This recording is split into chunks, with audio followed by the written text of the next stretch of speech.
சென்னையில் அமைக்கப்பட்டுள்ள பத்மஸ்ரீ டாக்டர் சிவந்தி ஆதித்தனாரின் திருவுருவ சிலையை மத்திய இணையமைச்சர் பொன் ராதாகிருஷ்ணன் இன்று திறந்து வைத்தார். சென்னை புழலில் உள்ள டாக்டர் சிவந்தி ஆதித்தனார் மெட்ரிக் மேல்நிலைப்பள்ளி வளாகத்தில் சென்னை வாழ் நாடார்கள் சங்கம், காமராஜ் கல்வி மற்றும் ஆராய்ச்சி அறக்கட்டளை சார்பாக பத்மஸ்ரீ டாக்டர் சிவந்தி ஆதித்தனாரின் திருவுருவ சிலை அமைக்கப்பட்டுள்ளது. தமிழகத்தில் முதன்முறையாக அமைக்கப்பட்டுள்ள பத்மஸ்ரீ டாக்டர் சிவந்தி ஆதித்தனாரின் திருவுருவ சிலையை மத்திய இணையமைச்சர் பொன் ராதாகிருஷ்ணன் திறந்து வைத்தார்.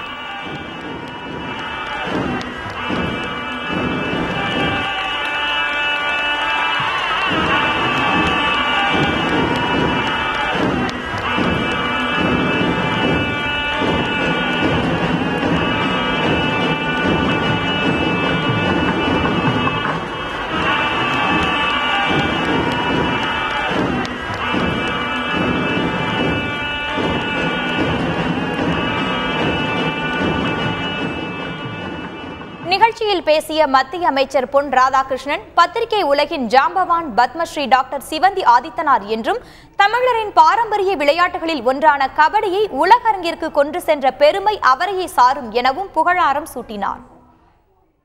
பத்திரிகை துறையிலே ஒரு ஜாம்பவானாக விளங்கியவர் ஐயா அவர்கள்.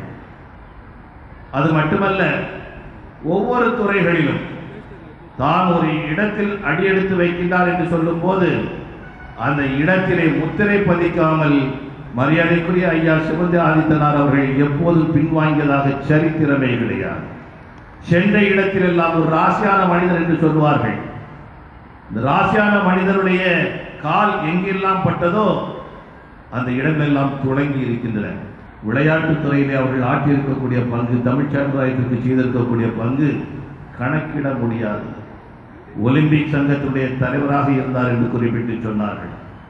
ஒலிம்பிக் சங்கத்துடைய தலைவராக இருந்துவிட்டு போய்விடவில்லை, அலங்கார பொம்மையாக அவர் இருந்துவிட்டு போய்விடவில்லை. ஒலிம்பிக் சங்கத்துடைய தலைவராக இருந்த போது தமிழருடைய விளையாட்டு கபடி விளையாட்டு, இந்தியர்களுடைய விளையாட்டு கபடி விளையாட்டு, இந்த கபடி விளையாட்டினை உலக அரங்கிலே அரங்கேற்றிய பெருமை ஐயா அவர்களுக்கு சேரும்.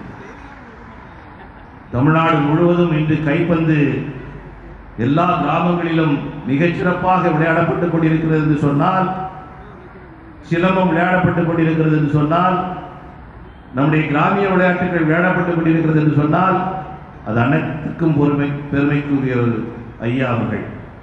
சிலை திறப்பு நிகழ்ச்சியில் நீதியரசர் டாக்டர் பி ஜோதிமணி, தமிழக பாஜக மாநில தலைவர் தமிழிசை சவுந்தரராஜன் உள்ளிட்ட பலர் கலந்து கொண்டனர்.